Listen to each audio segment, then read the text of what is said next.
A tool can look like a bargain when you buy it. The real cost often shows up later, when it fails, sits unused, needs repairs, or simply turns out to be the wrong tool for the job.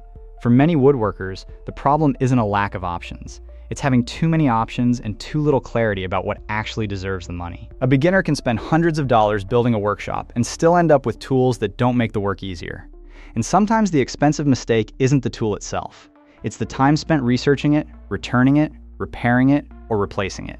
That's where tool buying becomes frustrating. You start with a simple goal: get the equipment you need and start building things. Instead, you can end up comparing dozens of models, reading conflicting reviews, wondering whether you should buy the cheaper version or the premium one, and trying to figure out which tools you actually need in the first place. And after all that research, there's still no guarantee you've made a good decision. One of the most obvious ways woodworkers lose money is buying a tool that simply doesn't perform well. The sales page describes several examples from one experienced woodworker's own tool tryout stage. One drum sander cost $800 but had alignment problems and eventually became difficult to repair because replacement parts were no longer available. A detail sander created so much vibration that hand sanding actually felt less tiring. A jointer never produced the accurate 90-degree joint that was expected from it. And a benchtop table saw required so much tinkering that fixing the machine became part of the experience. These examples point to something important. The purchase price isn't always the true cost of a tool. If a tool doesn't perform the task properly, the money you spent is only the beginning. You may spend more time adjusting it. You may need replacement parts. You may eventually sell it for a fraction of what you paid, or you may simply stop using it. And that leads to another problem: buying tools because other people say you need them. Woodworking magazines, online reviews, retailers, and other sources can make a workshop look like it requires an enormous collection of equipment. But the sales page repeatedly emphasizes a different concern: knowing which tools you actually need before you start buying. That's important because buying too many tools can be just as wasteful as buying bad ones. A tool that costs several $100s but rarely leaves the shelf isn't necessarily a good investment just because it's high quality. This is where the assumption that more expensive means better starts to break down. High price doesn't automatically equal high value. A tool needs to make sense for the work you're actually going to do. At the same time, going as cheap as possible can create another problem. The sales page describes buying too cheaply as one of the 6 common ways woodworkers lose money.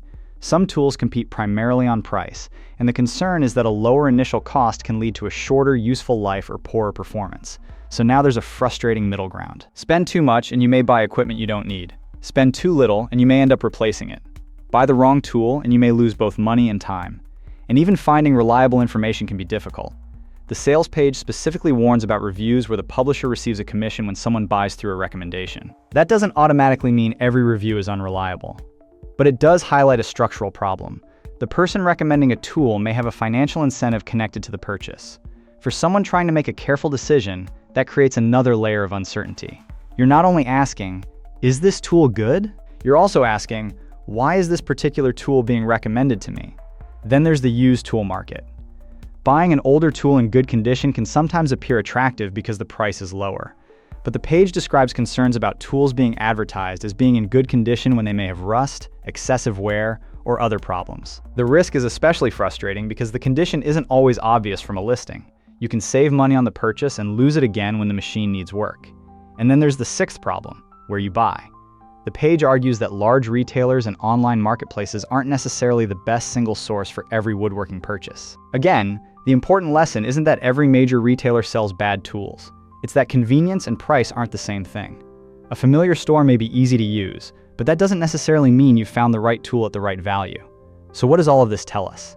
The obvious answer would be to spend more time researching, but that's where another hidden cost appears: time. Imagine buying a $200 tool that fails after 6 months. Replacing it might mean another $200, plus shipping and tax.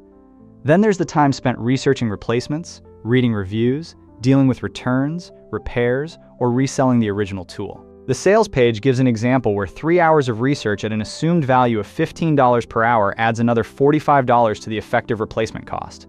Suddenly, the mistake isn't simply a $200 mistake. It's money plus time plus frustration.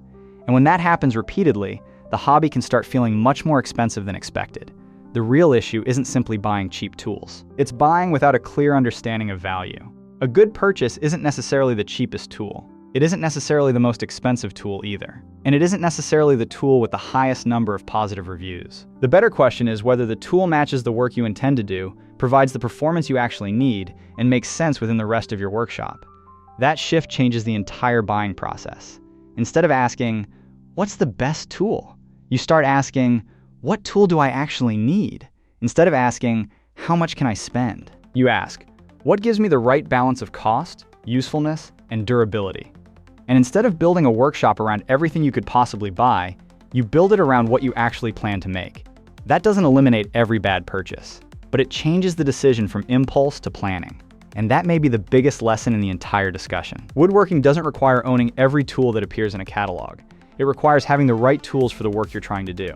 If you're planning a small workshop and want a structured breakdown of tool selection, workshop planning, and ways to think through these purchases, there's a practical guide linked in the description. And if you found this useful, subscribe for more straightforward woodworking breakdowns. The goal isn't to own more tools. It's to spend less time dealing with the wrong ones, and more time actually building.